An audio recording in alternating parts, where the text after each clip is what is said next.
In this journey of freedom and progress, they will continue to have the full support of America and our coalition. We are proud to count Afghanistan as a free country, a fellow democracy, and a friend of the United States of America. We are firmly committed to the safety of the Afghan people, to the success of this democracy, and to lasting peace and stability in the region. And by serving here today, each and every one of you is playing a vital role in that cause. There's still a terrorist element in this country and some Taliban diehards who apparently are slow learners. The job of the task force is to find these enemies, to confront them directly, to take them out of commission. And that is the business at hand, and you're doing it extremely well. I also want you to know, ladies and gentlemen, that I was in Iraq yesterday and spent some time with soldiers, Marines, and Navy corpsmen serving in the western part of that country. Your comrades are doing fantastic work over there. On occasion, they receive mixed signals from politicians about whether America has what it takes to stay in the fight. I assured them that the American people do not support a policy of submission, resignation, and defeatism in the face of terror. In the war on terror, we are up against an entirely new kind of threat to our security, a threat global in scale and often hidden from view. And the United States has made a decision. We will engage the enemies of civilization. We will face them with our military far from home, so we do not have to face them on the streets of our own cities. Along with the American servicemen and women in Task Force 76, I want to express our nation's gratitude to all the personnel operating here at Bagram and to the men and women from other nations in the coalition. Together you are one team. You've stayed on the offensive from day one, and your tremendous skill and professionalism are helping to make history. In this fight, our Special Forces, Expeditionary Forces, and Task Force Devil are at the tip of the spear, going into the high mountains and along border areas. In the intel, surveillance, and reconnaissance operations, our coalition is using aircraft, drones, and people on the ground to keep an eye on the enemy in order to strike at the right moment. Our forces have also found and destroyed enemy weapons caches and IED cells. Overhead, the EC-130s provide an electronic shield around ground forces, giving them another edge against the enemy. Here at Bagram, you operate the busiest runway in Afghanistan, and the 455th ECES is out there every day, keeping it in great repair. At the same time, our coalition is building up the infrastructure to improve both security and living conditions in Afghanistan. 3 major all-weather combat roads have been built in the last 8 months, making our forces less vulnerable to IEDs while helping to unify this country and strengthen its economy.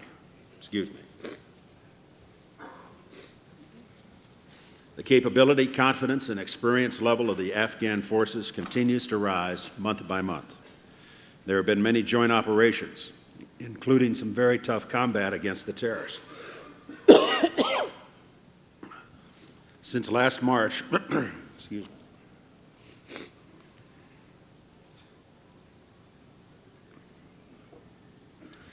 Since last March, JTF-76 has completed over 200 combat operations and increased operations with the Afghan National Security Force. The Afghan military is a respected institution, committed to its duties and critical to the success of this nation. Americans are proud to serve with the forces of a free Afghanistan. The people of Afghanistan have been through so much, from hostile occupation by the Soviet Union in the 1980s to the horrors of the Taliban in the 1990s. But this young century is turning out to be a time of promise, with a democracy, a market economy, equality for women, and millions of children going to school for the first time.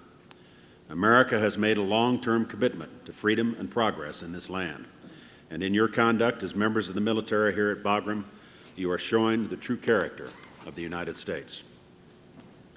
I think of people like those in Joint Task Force 76 Surgeon, who have provided medical care to thousands of Afghan citizens, and also veterinary care to farm animals and pets. And I think of all that was done to provide relief after the earthquakes in this area, with our military moving thousands of tons of equipment and supplies to the affected areas and providing treatment to thousands of people who were injured.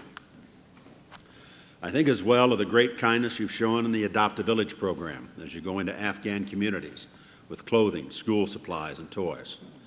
And after going into a village, one of our soldiers said, "Once the trip's over, you're really proud of what you've done and of the country you serve."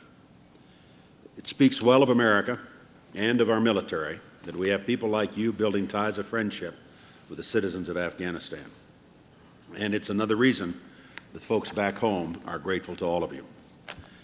By fighting enemies, by standing with our friends, we honor both the ideals and protect the security interest of the United States. The victory of freedom in Afghanistan, as well as in Iraq, will be an inspiration to democratic reformers in other lands. In the broader Middle East and beyond, America will continue to encourage free markets, democracy, and tolerance, because these are the ideas and aspirations that overcome violence and turn societies to the pursuits of peace. And as the people of this region experience new hope, progress, and control over their own lives, we will see the power of freedom change our world, and a terrible threat will be removed from the lives of our children and our grandchildren. Each one of you is helping to write a very proud chapter in the history of freedom. You've carried out your duties in difficult conditions, far from home and family, often risking your lives and experiencing the loss of comrades. You've done everything we've asked of you. You have conducted yourselves with professionalism and with honor. And when you return home from this part of the world, you can be proud of your service for the rest of your life.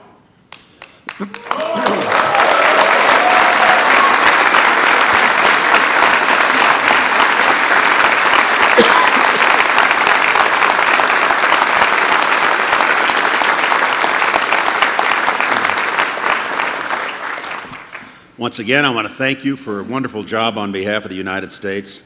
I want you to know, especially at Christmas time, how much you mean to America. This is a season for counting our blessings, and Americans realize how fortunate we really are to have people like you wearing the uniform of our country. I want to thank you once again for serving far from home in an hour of great need. You reflect immense credit on the uniform you wear and on the cause you serve, and the nation is proud of each and every one of you. One team, one fight. Thank you very much.